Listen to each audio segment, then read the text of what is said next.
19. juni 1983, 25 år, København. Kupéen stille, alting. Berlin, mit hoved. Zigzag gennem erindringens by, der står som en stille dam med guldfisk. Hybrider af idéer skinnende i en billig farve, på bunden rådner årenes planter. Mit hoved, Berlin, en planet i sig selv. Der er områder lukket for levende, og steder, hvor alting brænder sammen. Det var den 19. juni 83, og hvor at David Bowie han skulle spille en koncert i Berlin. Og så jeg var lige blevet færdig med gymnasiet, så vi tog afsted og skulle til Berlin, og der var helt vild fest og glade dage i toget. Og så i vores kupé, der var ikke plads til mig inde i kupéen, så jeg stod ude på gangen. Og så kom Michael ud, som jeg overhovedet ikke kendte. Jeg kunne heller ikke genkende ham. Jeg kunne ikke se, at det var ham. Selvom jeg vidste godt, hvem Michael Strunge var, men jeg kunne ikke se, at det var ham. Han havde lige været fuldstændig skaldet og sådan noget. Meget kort hår. Og så kom han ud og spurgte mig, om ikke jeg ville have hans plads. Han var enormt sød. Om ikke han synes, det var synd for mig, at jeg skulle stå derude, ikke? Hun træder ind i kupéen. Jeg ser på et sekund, at det er dig. Alt. Og aldrig var jeg så koncentreret end 10 linjer. Aldrig så klar og parat. En skoledreng, en mester, en ukendt. Sammenfoldet i min hånd.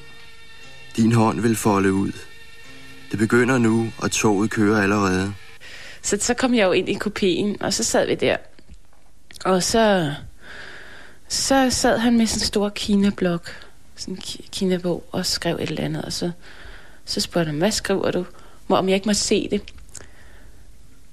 Og så så jeg det, han skrev, og der sad han så... Det var så det digt, der hedder Berlin, mit hjerte. Det var det, han lige skrevet der, ikke? Som da jeg kom ind i kupéen der, så var han blevet færdig. Han skrev det lige færdigt simpelthen, ikke? Og det tænkte jeg, det var sgu da meget godt. Berlin, mit ansigt, en by uden plan, linjer uden mål. For hvad skal jeg se hen til, og hvor skal jeg danse, når musikken presses gennem filtre, mens køn passes til form i nylon? Berlin, mit hjerte, en pumpe for blod, ikke andet. Jeg tror ikke, vi har kysset hinanden eller noget der, men vi har snakket enormt meget sammen, ikke? Og der var han så virkelig genert, og så skrev et eller andet, og foldede det sammen, sådan en lille seddel, og så gav han den til mig, ikke? Og så et digt, som jeg så gik ud og foldede op, og så ud på gangen, ikke? Og så læste det der digt der, og det var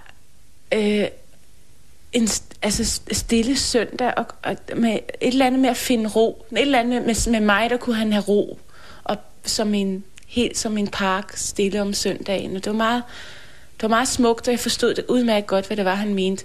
Og så havde jeg så aftalt med en masse venner, at jeg skulle møde dem i Tiergarten, som er en stor park, der ligger i nærheden af Hovedbanegården. Og så skulle vi så tage ud til koncerten. Så der tog Michael og mig hen til den der park der.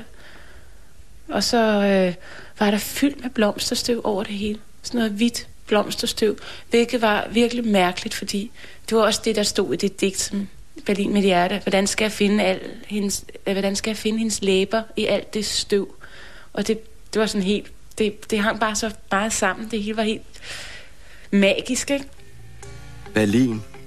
Måske findes der et aldrig fremkaldt billede af en pige på Kurfürstendamm, der et sekund så mig som mennesket i verden, Berlin.